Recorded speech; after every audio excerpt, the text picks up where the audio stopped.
ನಮಸ್ಕಾರ, ನಾನು house wife.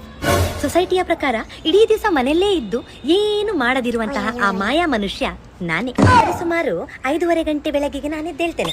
ನಾನು ಹೇಳುವಾಗ ನಮ್ಮ ಮನೆಯಲ್ಲಿ ಎಲ್ಲರೂ ಸಹ ದೊಲ್ಲೆರಿಸಿಕೊಂಡು ಮಲಗಿರ್ತಾರೆ. ಎದ್ದ ತಕ್ಷಣ ಬೆಳಗ್ಗೆ ಸಾರಿಸಿ ಗುಡಿಸಿ ಅಡಿಗೆ ಮಾಡಿ ಕಳ್ದೋದ ಸಾಕ್ಸ್ ಚಡ್ಡಿ ಬೆಲ್ಟ್ ಎಲ್ಲ ಹುಡುಕಿಟ್ಟು ಅಂತ ಅಳ್ತಾ ಇರುವ ಮಕ್ಕಳನ್ನು ಸಮಾಧಾನ ಮಾಡಿ ಇಷ್ಟೆಲ್ಲ ಮಾಡಿ ಸಹ ಸಮಾಜದ ದೃಷ್ಟಿಯಲ್ಲಿ ನನ್ನಷ್ಟು ಫ್ರೀ ಟೈಮ್ ಇರುವ ಮನುಷ್ಯ ಬೇರೆ ಯಾರು ಇಲ್ಲ. ಇಡೀ ಮನೆ ಕ್ಲೀನ್ ಇಟ್ರು ಯಾವ ನನ್ನ ಮಗ ಸಹ ನಾನು ಕೇಳುದಿಲ್ಲ. ಅದೇ ಬೈ ಮಿಸ್ಟೇಕ್ ಒಂದು ಸ್ಪೂನು ಸೋಫಾದ ಮೇಲೆ ಉಳಿತು ಅಂತ ಅನ್ಕೊಳ್ಳಿ, ಇಡೀ ಮನೆ CID ಆಫೀಸರ್ ಆಗ್ತದೆ. ಯಾರಿಟ್ಟದಿಲ್ಲ ಸ್ಪೂನು? ಇದು ಸ್ಪೂನ್ ಇಡುವ ಜಾಗವಾ? ಬ್ರೇಕ್ಫಾಸ್ಟ್, ಲಂಚ್, ಡಿನ್ನರ್, ಸ್ನಾಕ್ಸ್ ಅಂತ ನಾನು ತಿಂಗಳಿಗೆ 90 ಮೀಲ್ಸ್ ಕುಕ್ ಮಾಡ್ತೇನೆ. ಆದ್ರೂ ನನ್ನನ್ನು ಕೇಳ್ತಾರೆ, ನೀನ್ ಇಡೀ ದಿವಸ ಮನೆಯಲ್ಲಿ ಕೂತ್ಕೊಂಡು ಎಂತ ಮಾಡುದು?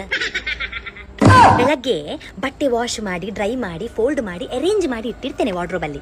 ಸಾಯಂಕಾಲ ಆಗುವಷ್ಟರಲ್ಲಿ ಅದು ಹೇಗೆ ಅಂತ ಗೊತ್ತಿಲ್ಲ ಮರ, ಮ್ಯಾಜಿಕ್ ಅಲ್ಲಿ ಬಂದು ಅದೆಲ್ಲಾ ಬಟ್ಟೆ ಮತ್ತೆ ನನ್ನ ಲಾಂಡ್ರಿ ಬಾಸ್ಕೆಟ್ ಅಲ್ಲೇ ಇರ್ತದೆ. ಒಂದು ಕಡೆ ಮಕ್ಕಳು ಕಿರಿಚಿದ್ರೆ, ಅಮ್ಮ ನಂದು ಶೂ ಎಲ್ಲಿ, ಅಮ್ಮ ನಂದು ಸಾಕ್ಸ್ ಎಲ್ಲಿ, ನನ್ನ ಬೆಲ್ಟ್ ನೋಡಿದ್ರಾ, ಈಚೆಯಿಂದ ಗಂಡ ನನ್ನ ಚಡ್ಡಿ ನೋಡಿದ್ಯಾ, ನನ್ನ ಪ್ಯಾಂಟ್ ನೋಡಿದ್ಯಾ, ನನ್ನ ಬ್ರೇನ್ ನೋಡಿದ್ಯಾ.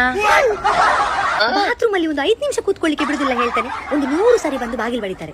ಅದಕ್ಕೆ ನಾನೊಂದು ಇಲ್ಲಿಗಲ್ ಬಿಸ್ನೆಸ್ ನಡೆಸುವಾಗ ಒಳಗೆ ಇಡೀ ದಿವಸದಲ್ಲಿ ನನ್ಗೋಸ್ಕರ ಅಂತ ನಾನು ಮಾಡುದು 1 ಗ್ಲಾಸ್ ಚಾ, ಅದು ಸಹ ನನಗೆ ಬಿಸಿ ಬಿಸಿ ಕುಡಿಲಿಕ್ಕೆ ಸಿಗುದಿಲ್ಲ.